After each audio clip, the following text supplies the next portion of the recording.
John de la Condamine Carnegie, the one-legged teenage entrepreneur whose breaking of social convention put him offside with Dunedin's Free Church leaders and made him a prominent member of the Little Enemy. When the Philip Lang set sail from Greenock in November 1847, relatively few of the passengers could afford a cabin of their own. Most were crammed together in steerage.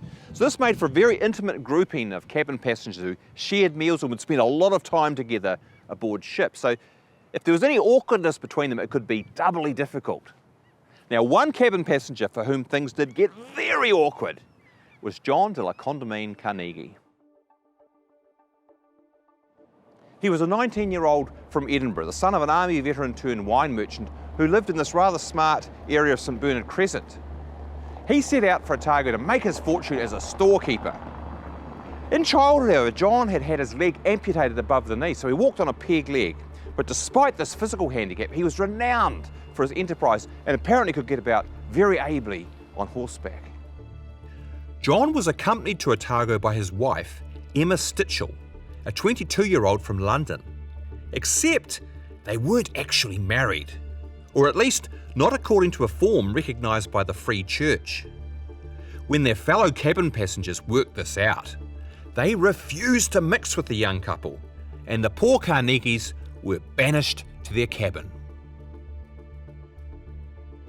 John eventually begged the Reverend Thomas Burns to marry them on board ship.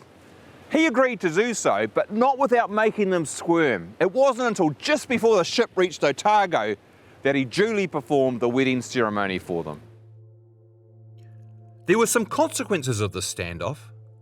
When a much-loved ship's cat disappeared, Thomas Burns was convinced Mrs. Carnegie had thrown it overboard out of spite.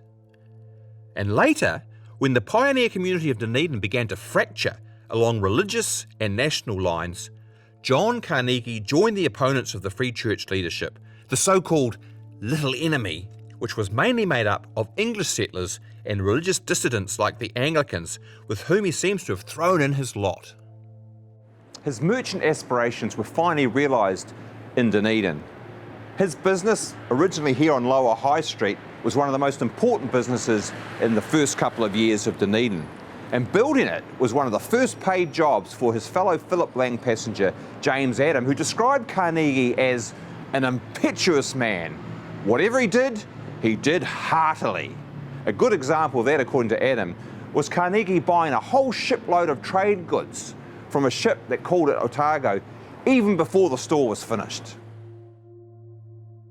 Carnegie therefore had to store everything in the house portion of the unfinished structure, piling them all up around his wife, who studiously ignored him, sitting there in a white muslin dress and reading a novel. But suddenly one of the piles became too high and it crashed down with a 25-pound cheese landing directly on Emma, while everything else landed on the floor. She leapt to her feet and screamed at her husband that she had not come all the way to New Zealand to be killed by a cheese. Despite his youth and inexperience, and all the usual setbacks, John de la Condamine Carnegie made a success of his various business efforts in Dunedin. But neither of them were to live long in Otago. Emma seems to have died during the family's 2-year sojourn in Sydney in the early 1850s. John then returned to Dunedin, where he married again to Harriet Crichton, another Englishwoman with whom he had a daughter in 1857. But he too died young from apoplexy, or what we would call a stroke, at his home in Princes Street in 1859, aged just 30.